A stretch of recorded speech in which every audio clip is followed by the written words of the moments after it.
Teka! Stop it! Stop! Ano gulo to? Stop it! Ano gulo to? Tama na! Kakasuhan kita ng attempted murder! No? Murder? Alam mo ba kung anong ginawa niya sa kapatid ko? Sinabi na sa akin ni Jobert lahat! Lalo na yung ginawa mo sa kanya! Stop blaming me, Marge! Inosente ako! At saka paano ko naman siya mabibitawan? Eh, wala naman ako doon kung saan siya nahulog! Sinungaling ka! Marge! Wala akong kasalanan! Tama na! Tama na po! Tama na!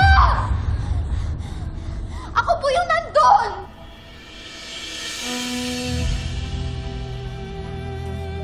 Nakita ko po si Tito Jobert. Iniwan ko po siya just to get something. Tapos bigla na lang po siya nawala. Pero hinanap ko po siya, saka nakita ko po siya dun sa baba ng stairs. Hello? Nadulas po si Tito Jobert, kaya po siya nalaglag, Tita Marge. Hello? Wala po ako ibang nakitang dumaan doon. Hindi. Nung nilapitan ko po si Tita Jobert, tsaka na po dumating Hindi. si Mama. Hindi ka nagsasabi ng totoo! Hindi ba sinungaling ang kapatid ko? Ano? Sinungaling ang anak ko? Marge, tama na! Wala ka rin namang ebidensya! Kasi maghahanap ako! Hahanap ako! Akala mo tapos na tayo dahil nagsinungaling ang bata para sa'yo? Hindi tayo tapos, Leia! Mananagot kasi nasabi ko sa'yo!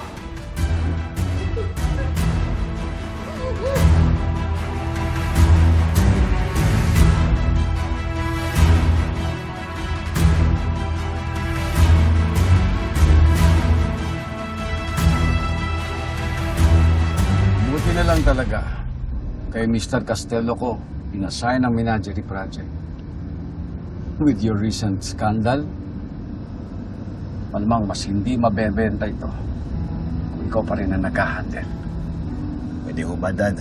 Let's just go home in peace. I had a long day. Nakuha akong sermon nun. Can you blame me? Kahit umiwas tayo sa press, umiikot pa rin ang pangalan natin. Ang pangalan mo, Kayo na rin ho ang nagsabi sa akin. No comment at all cost. Paano ko i-clear yung pangalan ko? and how would you do that? Kung guilty ka naman talaga. This company is my legacy, Paolo. And now, maaaring maglaho ang lahat dahil sa kapalpakan ni Thea. Di kayo marunong mag-ingat. After I fix it before, hindi pa rin kayo nadala. Dad, hindi ko sinasadya yung video. Hindi na lang ito tungkol sa affair niyo ngayon ni Thea. Paolo, I'm afraid Marge has opened a Pandora's box. And you know what that means? Yung mga bagay na naitago natin noon, maglalabasan na. Just get to the point, Dad. Oscar, itabi mo. Step outside mo lang. Sige po, sir.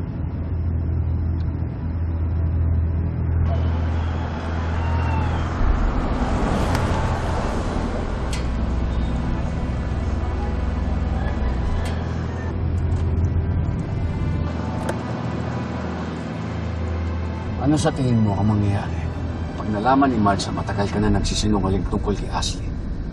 Ang anak mo, mas malaking iskandalo yun. Hindi lang pamilya ang tatamaan. Ang kumpanya. Ang legacy ko, Paolo. Kaya siguraduhin mong hindi malalaman ni Marge or else mapupunta sa charity lahat ng pinaghirapan ko. Dahil mawawala na ako ng tagapagmana. At si Ashley, Protektado siya. Habang tahimik ka. Habang sikreto pa ang totoong pagkatao niya.